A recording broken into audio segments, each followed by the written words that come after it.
میں تو میڈیا کے ذریعے سنا ہے کہ کوئی پی ٹی آئی جو ہے وہ این آر او مانگنا چاہتی ہے، اور پہلے تو یہ خود کہہ رہے تھے کہ این آر او نہیں ہونا چاہیے، نہیں ملنا چاہیے، تو اب وہ خود این آر او کے چکر میں ہے۔ مجھے نہیں پتا، پاکستان پیپلز پارٹی کے ساتھ غالباً میرے خیال میں ابھی تک کوئی مشاورت نہیں ہوئی۔ اگر حکومت کے کسی کے ساتھ ہوئی ہے، پی ایم ایل این کے ساتھ، تو اس کا نہیں پتا۔ اور ہم تو ہمیشہ کہتے تھے کہ پالیٹکس میں ڈائلاگ ہوتے ہیں، تو یہ لوگ تو کہتے تھے ہم نے کسی سے ہاتھ نہیں ملانا، گلے نہیں ملنا۔ چلو دیر ہے درست ہے، اگر وہ کرنا چاہتے ہیں تو یہ فیصلہ پارٹی کی لیڈرشپ نے کرنا ہے، کیا ہے وہ مذاکرات کرنا چاہتے ہیں۔ سول نافرمانی کی کال بھی انہوں نے دی ہوئی، اس کے بارے میں کیا کہنا چاہیے؟ آپ اتنا سنجیدہ نہ لیا کریں، کیوں اتنے پریشان ہو رہے ہیں؟ نہیں کچھ بھی نہیں ہوگا، سب کچھ اور مولانا پہلے بھی دیکھیں، پہلے بھی انہوں نے شیخ نافرمانی کی کال دی تھی، اس کے بعد کیا ہوا تھا؟ اس کے بعد بل پے کیا تھا۔ ہاں، پھر کہہ رہے تھے ہمیں گرم پانی کی ضرورت ہے اور ہمیں بل پے کرنا۔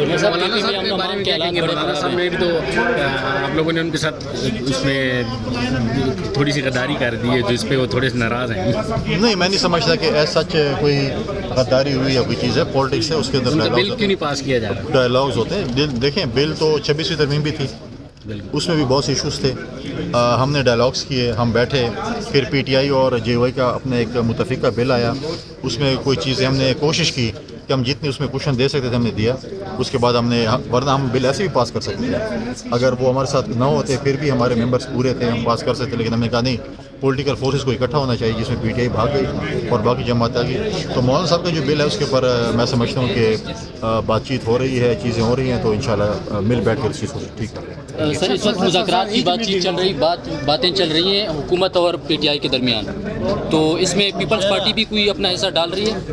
دیکھیں، وہ تو پارٹی لیڈرشپ نے فیصلہ کرنا ہے، اور ابھی تک ہمارے ساتھ ایسے سچ مشاورت نہیں ہوئی، اگر ہوئی بھی ہے تو پارٹی لیڈرشپ اپنے کور کمیٹی میں یا سی میں ڈسکس کر کے اس کا فیصلہ کریں گے۔ اور ہم تو ہمیشہ کہتے تھے، ہم تو یہی بات کرتے ہیں کہ ڈائلاگس پہ ہم بلیو کرتے ہیں، ریکنسیلیشن میں بلیو کرتے ہیں۔ یہ لوگ کہتے تھے کہ ہم کسی کے ہاتھ نہیں ملاتے، کسی کے ساتھ گلے نہیں ملتے، اب این آر او چاہتے ہیں تو سب کچھ کرنا چاہتے ہیں۔ سر، خیبر پختونخوا میں حالات بھی بہت خراب ہیں، اور اس وقت تک کے پی حکومت جو ہے وہ ابھی تک انہوں نے کچھ نہیں کیا، دوسری سائڈ پہ وفاقی حکومت کہہ رہی کہ یہ کے پی حکومت کی ذمہ داری ہے۔ دیکھیں، اس وقت امن و امان کی صورتحال بہت خراب ہے خیبر پختونخوا میں۔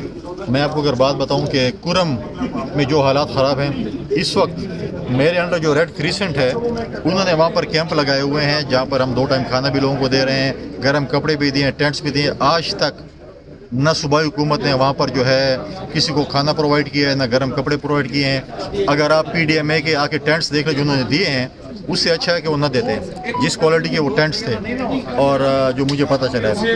اس کے علاوہ اگر آپ دیکھیں کہ چیف سیکرٹری صاحب نے جب وہ سی ایم صاحب کے ساتھ گئے تھے، ایک وعدہ کیا تھا کہ میں فل فار روڈ کھول رہا ہوں۔ آج تک چیف سیکرٹری صاحب روڈ کھولنے میں ناکام ہو چکے ہیں۔ جب صوبائی حکومت ایک روڈ کھولنے میں ناکام ہو چکی ہے، جس سے خوراک نے جانا ہے، جس سے دوائیوں نے جانا ہے، جس سے وہاں پہ تیل نے جانا ہے، باقی چیزوں نے جانا ہے، تو صوبائی حکومت ایک روڈ نہیں کھول سکتی ہے۔ اگر ان کو سپورٹ چاہیے فیڈرل حکومت کی تو ریکویسٹ کریں، فیڈرل حکومت ڈیفینیٹلی ان کو سپورٹ کرے گی لا اینڈ آرڈر مینٹین کرنے میں۔ سر، وہاں پر دوائیاں بھی ختم ہیں اور اسکول بھی بند ہیں، وہ لوگ بار بار التجا کریں حکومت سے، لیکن ابھی تک کچھ بھی نہیں ہوا۔ دیکھیں، حکومت تو صوبائی حکومت تو مصروف ہے اسلام آباد پہ چڑھائی کرنے میں، دھرنے کرنے میں۔ اب لڑائیاں 2 سی ایم کے درمیان لڑائیاں شروع ہیں، تو پہلے تو وہ اپنا فیصلہ کریں۔ آج میں کہہ رہا ہوں اپنے صوبے سے وہ غافل ہیں، اپنے صوبے کے امن و امان، وزیر اعلیٰ صاحب اپنے ضلع کا امن و امان بحال نہیں کر سکتے ہیں، صوبے کا امن و امان بحال نہیں کر سکتے ہیں، اور آ کے اسلام آباد میں آگ جلانے کی بات کرتے ہیں۔